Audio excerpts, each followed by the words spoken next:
back to Hasbro's Hide. Just a quick look at our custom 1022 build in our Oryx chassis, our Green Mountain 24-inch barrel, our Kidd bolt, Kidd charging handle, Hornet Black Max trigger, and our Vortex Viper PST scope. It's been a great combination already. Now we're going to be about 300 rounds into this now. And let's take it to the range today. We got a 52-degree day, which is incredibly unusual where I live this time of year.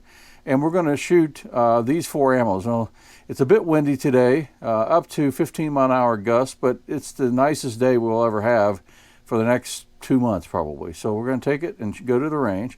We're going to shoot a couple different SK ammos, SK rifle match and SK long range.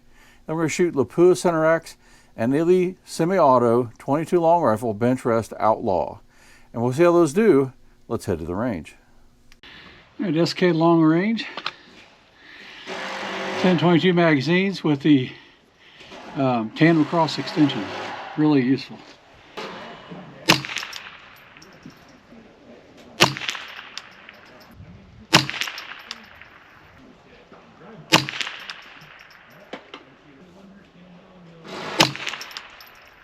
Yeah, this can do it. This ammo can definitely do it, I think. Give it a little bit of adjustment yet. Second 5-shot group.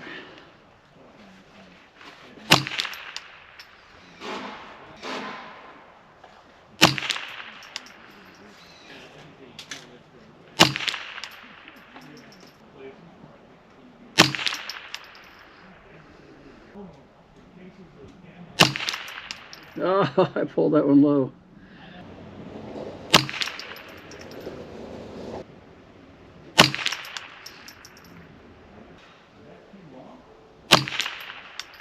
Yeah, a bit of a flyer.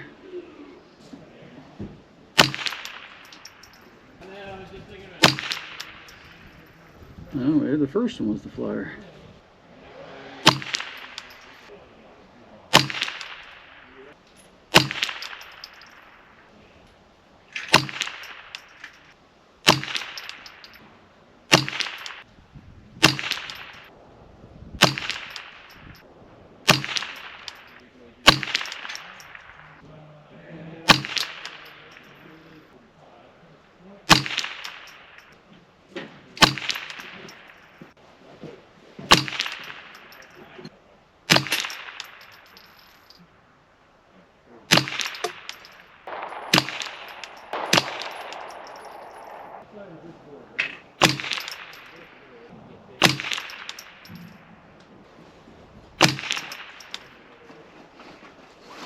A little hotter and it went high.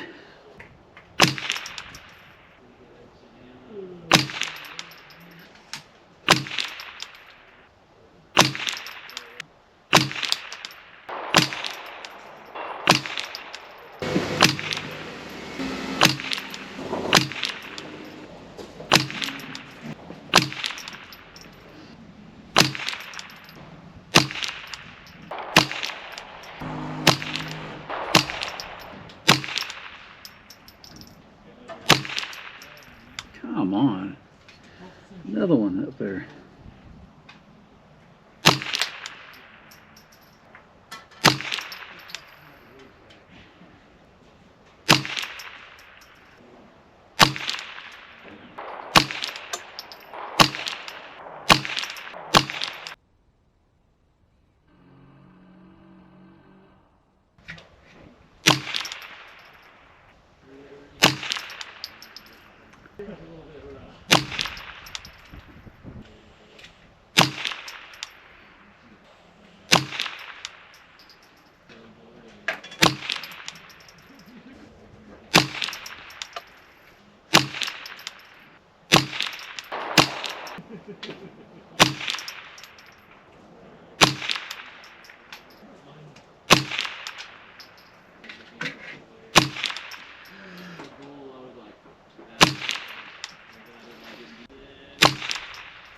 Huh.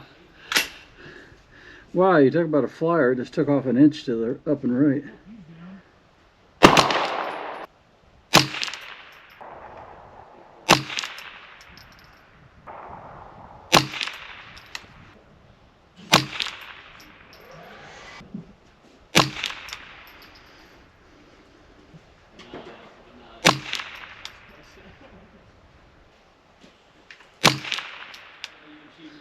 Total flyer.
That's a tiny group.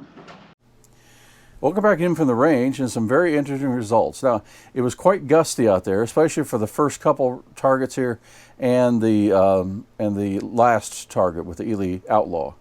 But they changed the answer a little bit, but they didn't change it that much. The wind didn't, I mean. And so I want to go through these numbers and sort of show you what was going on. So here we did 10 fallow rounds, and it was grouping really well, so I went right down to our first row. Lapua Center X, same thing. This was an early one that dropped, and then they all sort of started stabilizing right in the center of the target. So we shot it. SK Rifle Match, pretty much the same thing. A couple low, and then it stabilized, so we shot it. And then Eley Outlaw, it took a long time to stabilize this, and I probably didn't go quite far enough. I shot 20 rounds here because they were up high here, up low here, and then sort of all around, and then all of a sudden they started dialing in. And all that has to do with the type of lubricant differences between the two. These are all made by Eley. Excuse me, these are all made by Lapua, and they have very thin, oily-like waxy coating. I believe it's still wax, just very low viscosity, but it feels like oil. Even in cold temperatures, it still feels oily, which is interesting. But the Eley Outlaw ammunition is very heavy wax. You know, a lot of there's like the Eley 10X and things like that. They're beeswax and beeswax with polymer alloys and things like that. And so they're a lot thicker and heavier, and they have kind of a grayish cast on some of them as well. And so it took a lot longer to stabilize that ammunition. And I think it did okay after 20 rounds here, but I could tell it wasn't stabilized yet, so I shot another 10, whereas we only shot 10 here. So we start down then with SK Long Range. And I get a 424. Not bad, had a couple fly up, but the three here were grouping right in the center of the target. Then I get a 385 with one that drops over here. Very well could have been me. Very well could have been the wind here because they were just really piling in there really good. And then here, definitely, it was getting windy. I dropped one again a little bit, but then you see them all grouping right here. And this shift, I believe, was the wind at the time.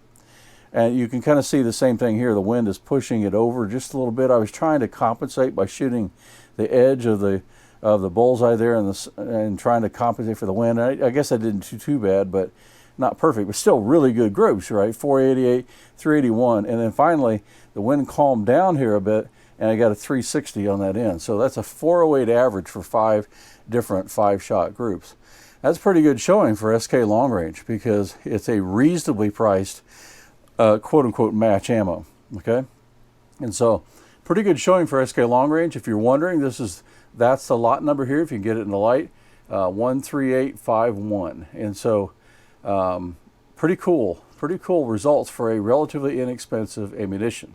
So this is roughly $12 a box, something in that range. Well, then we move to the $20 box ammunition, Eley Center X. Depending where you get it and how you pay shipping, $18 to $20 a box. So about 50% higher. How did it do?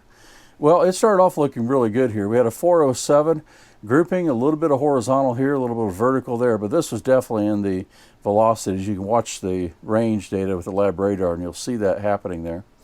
And then 490, it started getting more of a velocity shift, and I was seeing that. There was times that this would be in the 1050, 1060 range, and then I got a 980 out of nowhere. And so you expect a lot more out of Center X than velocity variations like that. So you can see that again in that lab radar data. But then we shoot a 358. That's very, very respectable, right? And a semi-automatic gun, that's pretty good. And so it was grouping there, and those were much more consistent. And then get a 493. Now this is where the wind was blowing a bit, and you can see it maybe opening it up a little bit, but still, it's grouping pretty well. It's grouping pretty well, so not too bad. And then a 430 down here. So that's a 436 average for 5 different 5-shot groups. So not bad. I mean, not bad at all, but not as consistent, and especially for the price, as our SK long range. I expect a lot more out of Center X. Now, you're going to say, well, why didn't you get Midas, right? Midas is the higher step grade. Well, because Midas is over $200 or $20 a box. $200 a brick or over $20 a box. And so it's just not worth it in a semi-automatic gun to me when I can shoot like these groups here. It'd be a very small improvement, I believe. So anyway, Center X, good showing, but not as consistent as you would expect for the price of that ammunition. Well, next up comes SK rifle match. Now this is what shoots amazing in my CZ 457. But in the Green Mountain, I tried it once before, and it shot like this. Now, for a lot of people, this is really good, but for that ammunition, this is terrible. This gun does not like SK rifle match.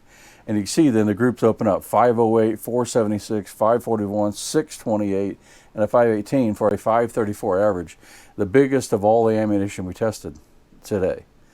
And so while it's a really good ammunition, there's nothing against the ammunition, just this particular gun doesn't like that. Whether it's a slight difference in the headspace, I don't think so, because before when I shot it with a Brownells bolt, and there's about a thousand and a half difference in headspace between it and the Kid bolt. Not much, but a little. And the Kid bolt didn't change the answer here at all. I think, in fact, though, the Kid bolt did help stabilize some of these others from before.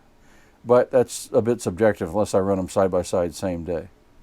But anyway, so it certainly did not do well in this gun, at least not as well as I want this gun to do. And finally, then, the Eley Outlaw, semi-auto match Outlaw.